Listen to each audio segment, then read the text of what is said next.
Hi every one welcome back. മറ്റൊരു വീഡിയോയിലേക്ക് എല്ലാവർക്കും ഒരിക്കൽ കൂടെ സ്വാഗതം. നമ്മുടെ ഇന്നത്തെ ഈ ഒരു വീഡിയോയിലാണ് നമ്മൾ നോക്കാനായിട്ട് പോകുന്നത് നമുക്ക് നമ്മുടെ PF അക്കൗണ്ടിൽ നിന്നുമുള്ള ഒരു തുക നമുക്ക് ആവശ്യമുള്ള സമയത്ത് എങ്ങനെയാണ് അത് പിൻവലിക്കുന്നത് എന്നുള്ളതിനെ കുറിച്ചാണ്. PF അക്കൗണ്ടിൽ നിന്നും നമ്മൾ അടച്ച തുകയിൽ നിന്നും നമുക്ക് ഇപ്പോൾ അഡ്വാൻസ് എടുക്കുന്നതിന് വേണ്ടി സാധിക്കുന്നത് നമ്മുടെ എംപ്ലോയി ഷെയറിൽ നിന്നുള്ള തുകയിൽ നിന്നും ഒരു നിശ്ചിത ശതമാനം മാത്രമാണ്. ഇത് നമുക്ക് വളരെ എളുപ്പത്തിൽ ഓൺലൈൻ വഴി സ്വന്തമായിട്ട് അപ്ലൈ ചെയ്യാനായിട്ട് സാധിക്കും. ഇത് മിക്ക ആളുകൾക്കും അറിയുന്നത് തന്നെ ആയിരിക്കും, എങ്കിലും അറിയാത്ത ആളുകൾക്ക് വേണ്ടിയുള്ളതാണ് ഈ ഒരു വീഡിയോ. ഈ ഒരു വീഡിയോ കാണുന്നതിലൂടെ നിങ്ങൾക്ക് നിങ്ങളുടെ PF അക്കൗണ്ടിൽ നിന്നുള്ള തുക അഡ്വാൻസ് എടുക്കുന്നതിന് വേണ്ടി സ്വന്തമായിട്ട് അപ്ലൈ ചെയ്യുന്നത് എങ്ങനെയാണ് എന്നുള്ളത് വളരെ എളുപ്പത്തിൽ മനസ്സിലാക്കാനായിട്ട് സാധിക്കും. അതിനുവേണ്ടി നിങ്ങൾ ഈ വീഡിയോ മുഴുവനായിട്ടും കാണുക. വീഡിയോയിലോട്ട് പോകുന്നതിന് മുമ്പായിട്ട് നിങ്ങൾ ഈ ചാനൽ ആദ്യമായിട്ട് കാണുന്നവരാണെങ്കിൽ ഈ വീഡിയോയുടെ താഴെയുള്ള സബ്സ്ക്രൈബ് ബട്ടൺ ഒന്ന് പ്രസ് ചെയ്ത് ചാനൽ സബ്സ്ക്രൈബ് ചെയ്ത് വെക്കുക. തുടർന്നുള്ള ബെല്ലൈക്കൻ കൂടെ ഒന്ന് എനാബിൾ ചെയ്ത് വെക്കുക. കൂടാതെ മറ്റുള്ളവരിലേക്ക് കൂടെ എത്തുന്നതിന് വേണ്ടി ഒന്ന് ഷെയർ ചെയ്ത് കൊടുക്കുകയും ചെയ്യുക. അപ്പോൾ നമുക്ക് എങ്ങനെയാണ് PF അഡ്വാൻസിന് വേണ്ടി അപ്ലൈ ചെയ്യുന്നത് എന്നുള്ള വീഡിയോയിലോട്ട് പോകാം.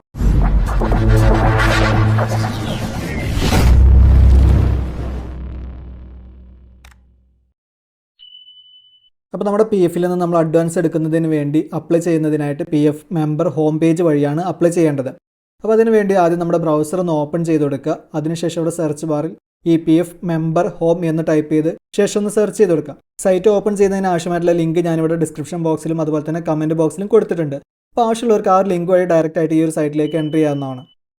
ഇപ്പോൾ നമ്മുടെ സെർച്ച് റിസൾട്ട് ഇവിടെ വന്നിട്ടുണ്ട്. Member home employees provident fund organisation എന്നുള്ള ഒന്നാമത്തെ റിസൾട്ട് തന്നെ നമുക്ക് കാണാം. അപ്പോൾ അതിലൊന്ന് എൻ്റർ ചെയ്ത് കൊടുക്കുക. അതിനുശേഷം നമ്മൾ ഇതുപോലെ ഒരു ഇൻ്റർഫേസിലോട്ടായിരിക്കും വന്നിട്ടുണ്ടായിരിക. ഇവിടെ നമ്മുടെ UAN നമ്പറും പാസ്വേഡും നൽകിക്കൊണ്ട് നമുക്ക് ലോഗിൻ ചെയ്യാനുള്ളതാണ്. അതിൽ ഒന്നാമത്തെ ഓപ്ഷൻ UAN എന്നുള്ളതാണ്. അതിൽ നമ്മുടെ UAN നമ്പർ നമ്മളൊന്ന് എൻ്റർ ചെയ്ത് കൊടുക്കുക. അതിനുശേഷം താഴെ വരുന്നത് പാസ്വേഡ് എന്നുള്ളതാണ്. ആ കോളത്തിൽ നമ്മുടെ പാസ്വേഡ് നമ്മൾ ക്രിയേറ്റ് ചെയ്ത് കൊടുത്തിട്ടുണ്ടായിരുന്ന ഒരു പാസ്വേഡ് കറക്റ്റായിട്ടൊന്ന് എൻ്റർ ചെയ്ത് കൊടുക്കുക. അതിനുശേഷം താഴെയായിട്ട് ഒരു കോഡ് നമ്പർ കൊടുത്തിട്ടുണ്ട്. അതിന് താഴെ ക്യാപ്ച എന്നുള്ളതിന് നേരായിട്ട് ആ ഒരു കോഡ് നമ്പർ കറക്റ്റായിട്ട് നമ്മളൊന്ന് എൻ്റർ ചെയ്ത് കൊടുക്കുക. അതിനുശേഷം ഇവിടെ താഴെയുള്ള സൈൻ ഇൻ എന്നുള്ള ഈ ബട്ടണിലൊന്ന് പ്രസ് ചെയ്ത് കൊടുക്കുക. ഇനി നിങ്ങൾ ആദ്യമായിട്ടാണ് ഈ ഒരു സർവീസ് യൂസ് ചെയ്യുന്നതെങ്കിൽ ആദ്യം നിങ്ങളുടെ UAN നമ്പർ ആക്ടിവേഷൻ ചെയ്യേണ്ടതുണ്ട്. അതുപോലെ തന്നെ നിങ്ങൾക്ക് നിങ്ങളുടെ UAN നമ്പർ പാസ്വേഡ് തുടങ്ങിയവ അറിയില്ലെങ്കിൽ അതെങ്ങനെയാണ് കണ്ടുപിടിക്കുന്നത് എന്നുള്ളതിൻ്റെയൊക്കെ വീഡിയോകൾ നമ്മുടെ ചാനലിൽ മുമ്പ് ഞാൻ അപ്ലോഡ് ചെയ്തിട്ടുണ്ട്. അതിൻ്റെ ലിങ്ക് ഞാൻ ഈ ഒരു വീഡിയോയുടെ ഡിസ്ക്രിപ്ഷൻ ബോക്സിൽ കൊടുത്തിട്ടുണ്ട്. അപ്പോൾ അത് ആവശ്യമുള്ളവർക്ക് അവിടുന്ന് ആ വീഡിയോകളൊക്കെ കാണാവുന്നതാണ്. അപ്പോൾ നമ്മുടെ ഈ ഒരു ഡീറ്റെയിൽസ് എല്ലാം നമ്മൾ എൻ്റർ ചെയ്ത് കൊടുത്തതിന് ശേഷം ഇവിടെ താഴെയുള്ള ഈ സൈൻ ഇൻ എന്നുള്ള ഈ ബട്ടണിലൊന്ന് പ്രസ് ചെയ്ത് കൊടുക്കുക. ശേഷം നമ്മൾ ഇതുപോലെ ഒരു ഇൻ്റർഫേസിലോട്ടായിരിക്കും വന്നിട്ടുണ്ടായിരിക്കുക. OTP has been send on registered mobile number. നമ്മുടെ രജിസ്റ്റർ ചെയ്തിട്ടുള്ള മൊബൈൽ നമ്പറിലേക്ക് നമുക്കൊരു OTP വന്നിട്ടുണ്ടായിരിക്കും. വൺ ടൈം പാസ്വേഡ് എന്നുള്ളതിന് നേരെയുള്ള കോളത്തിൽ നമ്മുടെ മൊബൈലിലേക്ക് വന്നിട്ടുള്ള ഒരു OTP കോഡ് നമ്മളൊന്ന് കറക്റ്റായിട്ട് എൻ്റർ ചെയ്ത് കൊടുക്കുക. അതിനുശേഷം താഴെയുള്ള കോഡ് അതിന് താഴെയുള്ള കോളത്തിലും അതുപോലെ തന്നെ കറക്റ്റായിട്ടൊന്ന് എൻ്റർ ചെയ്ത് കൊടുക്കുക. അതിനുശേഷം താഴെയുള്ള സബ്മിറ്റ് എന്നുള്ള ഈ ബട്ടണിലൊന്ന് പ്രസ് ചെയ്ത് കൊടുക്കുക. ശേഷം നമ്മുടെ PFൻ്റെ ഹോം പേജ് ഇതുപോലെ നമുക്ക് ഓപ്പണായി വന്നിട്ടുണ്ടായിരിക്കും. ഇവിടെ മുകൾ ഭാഗത്തായിട്ട് നമുക്ക് ഒരുപാട് ഓപ്ഷൻസ് ഉണ്ട്. Home, view, manage, account, online services എന്നുള്ളത്. ഇവിടെ നമ്മൾ ഓൺലൈൻ സർവീസുകളൊക്കെ ചെയ്യുന്നതിന് വേണ്ടി ഓൺലൈൻ സർവീസ് എന്നുള്ളതിലാണ് എൻ്റർ ചെയ്യേണ്ടത്. അപ്പോൾ അതിലൊന്ന് എൻ്റർ ചെയ്ത് കൊടുക്കുമ്പോൾ താഴെ ഇതുപോലെ നമുക്ക് വീണ്ടും ഓപ്ഷൻസ് വന്നിട്ടുണ്ടായിരിക്കും. അതിലുള്ള ഓപ്ഷനിൽ ഒന്നാമത്തെ ഓപ്ഷൻ തന്നെ നമുക്ക് കാണാം ക്ലെയിം എന്നുള്ളതാണ്. അപ്പോൾ നമ്മൾ ആ ഓപ്ഷനിലൊന്ന് എൻ്റർ ചെയ്ത് കൊടുക്കുക.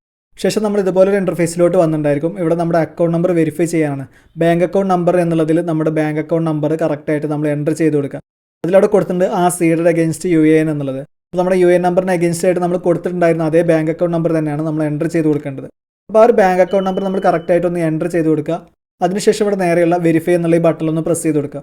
ശേഷം നമുക്ക് ഇതുപോലൊരു വാർണിംഗ് മെസ്സേജ് വന്നിട്ടുണ്ടായിരിക്കും. അത് നമ്മുടെ ബാങ്ക് അക്കൗണ്ട് നമ്പർ നമ്മൾ എൻ്റർ ചെയ്ത് കൊടുത്തിട്ടുള്ളതിലേക്കാണ് നമ്മുടെ എമൗണ്ട് ക്രെഡിറ്റ് ആകുന്നത്. അപ്പോൾ ആ ഒരു അക്കൗണ്ട് നമ്മുടേത് തന്നെ അല്ലെന്ന് വെരിഫൈ ചെയ്യാൻ വേണ്ടിയിട്ടാണ്. അപ്പോൾ അവിടെ യെസ് എന്നുള്ള ബട്ടണിലൊന്ന് പ്രസ് ചെയ്ത് കൊടുക്കുക. അതോടുകൂടി ആ ഒരു വിൻഡോ ക്ലോസ് ആയി പോകുന്നതായിരിക്കും. അതിനുശേഷം ഇവിടെ താഴെയുള്ള പ്രൊസീഡ് ഫോർ ഓൺലൈൻ ക്ലെയിം എന്നുള്ള ഈ ബട്ടണിലൊന്ന് പ്രസ് ചെയ്ത് കൊടുക്കുക. ശേഷം നമ്മൾ ഇതുപോലൊരു ഇൻ്റർഫേസിലോട്ടായിരിക്കും വന്നിട്ടുണ്ടായിരിക്കുക. ഇവിടെ I want to apply for എന്നുള്ള ഒരു ഓപ്ഷൻ കാണാം. അവിടെ നമ്മൾ ആരോഗ്യം ഉപയോഗിച്ചുകൊണ്ട് PF അഡ്വാൻസ് ഫോം നമ്പർ 31 എന്നുള്ളതൊന്ന് സെലക്ട് ചെയ്ത് കൊടുക്കുക. അതിനുശേഷം താഴെ ഇതുപോലെ നമുക്ക് ഓപ്ഷൻസ് വീണ്ടും ഓപ്പണായി വന്നിട്ടുണ്ടായിരിക്കും. അടുത്ത ഓപ്ഷൻ വന്നിട്ടുള്ളത് സെലക്ട് സർവീസ് എന്നുള്ളതാണ്. അപ്പോൾ അതിൽ ആരോഗ്യം ഉപയോഗിച്ചുകൊണ്ട് നമ്മുടെ സർവീസ് നമ്മളൊന്ന് സെലക്ട് ചെയ്ത് കൊടുക്കുക. ശേഷം അടുത്ത ഓപ്ഷനായിട്ട് വന്നിട്ടുള്ളത് പർപ്പസ് സെലക്ട് ചെയ്ത് കൊടുക്കണം. അപ്പോൾ അവിടെയുള്ള ഓപ്ഷനിൽ നിന്നും നമുക്കൊരു ഓപ്ഷൻ നമ്മൾ എന്തിൻ്റെ പർപ്പസിന് വേണ്ടിയിട്ടാണ് എന്ത് ആവശ്യത്തിന് വേണ്ടിയിട്ടാണ് അഡ്വാൻസ് എടുക്കുന്നത് എന്നുള്ളത് അതിൽ നിന്നുള്ള ഓപ്ഷനിൽ ഒന്ന് സെലക്ട് ചെയ്ത് കൊടുക്കുക. അപ്പോൾ ഞാനിവിടെ ഇൽനെസ് എന്നുള്ളതാണ് സെലക്ട് ചെയ്ത് കൊടുത്തുള്ളത്. അതിനടുത്ത ഓപ്ഷൻ വന്നുള്ളത് എത്ര എമൗണ്ട് നമുക്ക് ആവശ്യമുള്ളത് എന്നുള്ളതാണ്. അപ്പോൾ അതിൽ നമുക്ക് ആവശ്യമുള്ള തുക നമ്മളൊന്ന് എൻ്റർ ചെയ്ത് കൊടുക്കുക. അതിനുശേഷം അടുത്ത ഓപ്ഷനിൽ വരുന്നത് എംപ്ലോയി അഡ്രസ്സ് എന്നുള്ളതാണ്. അവിടെ നമ്മുടെ അഡ്രസ്സ് നമ്മൾ കറക്റ്റായിട്ട് എൻ്റർ ചെയ്ത് കൊടുക്കുക. നമ്മുടെ പാസ്ബുക്കിൽ നമ്മൾ കൊടുത്തിട്ടുണ്ടായിരുന്ന ആ ഒരു അഡ്രസ്സ് നമ്മൾ കറക്റ്റായിട്ട് ഒന്ന് എൻ്റർ ചെയ്ത് കൊടുക്കുക. അതിൽ ഒന്നാമത്തെ കോളത്തിലായിട്ട് വരുന്നത് ലൊക്കാലിറ്റി എന്നുള്ളതാണ്. മാക്സിമം 64 ക്യാരക്ടേഴ്സ് എന്ന് കൊടുത്തിട്ടുണ്ട്. അപ്പോൾ അതിനുള്ളിൽ നമ്മുടെ ലൊക്കാലിറ്റി നമ്മളൊന്ന് എൻ്റർ ചെയ്ത് കൊടുക്കുക. അടുത്ത കോളത്തിൽ വരുന്നത് സ്ട്രീറ്റ് എന്നുള്ളതാണ്. അവിടെ മാക്സിമം 64 ക്യാരക്ടേഴ്സ് പാടുള്ളൂ. അപ്പോൾ അതിനുള്ളിൽ നമ്മുടെ സ്ട്രീറ്റ് നമ്മളൊന്ന് എൻ്റർ ചെയ്ത് കൊടുക്കുക. അടുത്ത കോളത്തിൽ സെലക്ട് സ്റ്റേറ്റ് എന്നുള്ളതുണ്ട്. അതിൽ ആരോഗ്യം ഉപയോഗിച്ചുകൊണ്ട് നമ്മുടെ സ്റ്റേറ്റ് സെലക്ട് ചെയ്ത് കൊടുക്കുക. അടുത്ത കോളത്തിൽ ഡിസ്ട്രിക്ട് എന്നുള്ളത് ആരോഗ്യം ഉപയോഗിച്ചുകൊണ്ട് നമ്മൾ അവിടുന്ന് സെലക്ട് ചെയ്ത് കൊടുക്കുകയാണ് ചെയ്യേണ്ടത്. അപ്പോൾ അതിനടുത്ത കോളത്തിൽ നമുക്ക് സിറ്റി എൻ്റർ ചെയ്ത് കൊടുക്കാനുണ്ട്. അതിൽ സിറ്റി എൻ്റർ ചെയ്ത് കൊടുക്കുക. അതിനുശേഷം അടുത്ത കോളത്തിൽ പിൻ കോഡ് എൻ്റർ ചെയ്ത് കൊടുക്കുക. നമ്മുടെ പോസ്റ്റൽ കോഡ് നമ്പർ നമ്മളൊന്ന് എൻ്റർ ചെയ്ത് കൊടുക്കുക. അപ്പോൾ ഈ അഡ്രസ്സ് എന്നുള്ളതിൽ ഇത്രയും കാര്യങ്ങൾ നമ്മൾ എൻ്റർ ചെയ്ത് കൊടുക്കുക. അതിനുശേഷം അടുത്ത കോളത്തിൽ വരുന്നത് upload copy of cheque or passbook എന്നുള്ളതാണ്. അപ്പോൾ നമ്മുടെ ചെക്ക് ലീഫിൻ്റെയോ അല്ലെങ്കിൽ പാസ്ബുക്കിൻ്റെയോ ഒരു കോപ്പി അപ്ലോഡ് ചെയ്ത് കൊടുക്കാനാണ് പറയുന്നത്. അവിടെ നമ്മൾ അപ്ലോഡ് ചെയ്ത് കൊടുക്കുന്ന ഡോക്യുമെൻ്റ് എങ്ങനെയുള്ളതായിരിക്കും എന്നുള്ള അവിടെ പ്രത്യേകം പറയുന്നുണ്ട്. അപ്പോൾ ആ കാര്യങ്ങളൊന്ന് നമുക്കൊന്ന് നോക്കാം. JPG ഫോർമാറ്റിലുള്ള ഫയൽ മാത്രമേ സപ്പോർട്ട് ചെയ്യുള്ളൂ. അതുപോലെ തന്നെ മിനിമം 100 KB മാക്സിമം 500 KB ഇടയിലുള്ള ഒരു ഫയലായിരിക്കണം ഫയൽ സൈസ് വേണ്ടത്. അടുത്തായിട്ട് പറയുന്നത് ബാങ്ക് അക്കൗണ്ട് നമ്പർ, അതുപോലെ തന്നെ IFSC നമ്പർ തുടങ്ങിയവ കറക്റ്റായിട്ട് വിസിബിൾ ആയിട്ടുള്ളതായിരിക്കണം എന്നുള്ളതാണ്. അടുത്തായിട്ട് പറയുന്നത് scanned image should be readable. നമ്മൾ സ്കാൻ ചെയ്യുന്ന ഇമേജ് വായിക്കാൻ പറ്റുന്ന രൂപത്തിലുള്ളതായിരിക്കണം എന്നുള്ളത് തന്നെയാണ് പറയുന്നത്.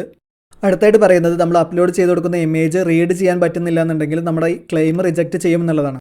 അപ്പോൾ അവിടെ വ്യൂ എന്നുള്ള ബട്ടണിൽ പ്രസ് ചെയ്ത് കൊടുത്തു കഴിഞ്ഞാൽ നമ്മൾ അപ്ലോഡ് ചെയ്ത് കൊടുത്ത ഡോക്യുമെൻറ്റ് നമുക്ക് കാണാം. അപ്പോൾ ഇത്രയും കാര്യങ്ങളാണ് നമ്മൾ ഇമേജ് അപ്ലോഡ് ചെയ്യുന്ന സമയത്ത് ശ്രദ്ധിക്കേണ്ട കാര്യങ്ങളായിട്ട് ഇവിടെ കൊടുത്തിട്ടുള്ളത്. ശേഷം നമുക്കിവിടെ ചൂസ് എന്നുള്ള ഭാഗത്ത് എൻ്റർ ചെയ്തുകൊണ്ട് നമ്മുടെ ആ ഒരു ഫയൽ സെലക്ട് ചെയ്ത് കൊടുത്തു കഴിഞ്ഞാൽ നമ്മുടെ ആ ഒരു ഡോക്യുമെൻറ്റ് നമുക്ക് അപ്ലോഡ് ചെയ്യാനായിട്ട് സാധിക്കും. ഇപ്പോൾ ഞാനൊരു ഡോക്യുമെൻറ്റ് അപ്ലോഡ് ചെയ്ത് കൊടുത്തിട്ടുണ്ട്. അപ്പോൾ അതിനുശേഷം ഇവിടെ വ്യൂ എന്നുള്ള ബട്ടണിൽ ഒന്ന് പ്രസ് ചെയ്ത് കൊടുത്തു. അപ്പോൾ നമുക്ക് നമ്മുടെ അപ്ലോഡ് ചെയ്ത ആ ഡോക്യുമെൻറ്റ് കാണാൻ പറ്റുന്നുണ്ട്. അപ്പോൾ നമ്മളത് ചെക്ക് ചെയ്യുന്ന സമയത്ത് നമുക്ക് കറക്റ്റായിട്ട് റീഡ് ചെയ്യാൻ പറ്റുന്നുണ്ട്. അക്കൗണ്ട് നമ്പർ, IFSC കോഡ് എല്ലാം കറക്റ്റായിട്ട് നമുക്ക് കാണാം. അപ്പോൾ ശേഷം ഇവിടെ താഴെയുള്ള ഒരു കൺസെൻറ്റിൽ ഒന്ന് ടിക്ക് ചെയ്ത് കൊടുക്കുക. അതിനുശേഷം താഴെയുള്ള ഗെറ്റ് ആധാർ OTP എന്നുള്ള ഈ ബട്ടണിലൊന്ന് പ്രസ് ചെയ്ത് കൊടുക്കുക. ശേഷം നമ്മൾ രജിസ്റ്റർ ചെയ്ത മൊബൈലിലേക്ക് നമുക്കൊരു OTP കോഡ് വരുന്നതായിരിക്കും. എൻ്റർ OTP എന്നുള്ള ഭാഗത്ത് നമ്മുടെ മൊബൈൽ നമ്പറിലേക്ക് വന്നിട്ടുണ്ടായിരുന്ന ഒരു OTP കോഡ് നമ്മളൊന്ന് എൻ്റർ ചെയ്ത് കൊടുക്കുക. അതിനുശേഷം ഇവിടെ താഴെയുള്ള validate OTP and submit claim form എന്നുള്ള ഈ ബട്ടണിലൊന്ന് പ്രസ് ചെയ്ത് കൊടുക്കുക. OTP has been verified, EKYC updated and PF advance claim form submitted successfully on unified portal. Please click here to view PDF. അപ്പോൾ നമ്മുടെ ക്ലെയിം ഫോം നമ്മൾ submit ചെയ്തിട്ടുണ്ട്. OTP verify ചെയ്ത് നമ്മുടെ ക്ലെയിം ഫോം സബ്മിറ്റ് ചെയ്ത് കഴിഞ്ഞിട്ടുണ്ട്.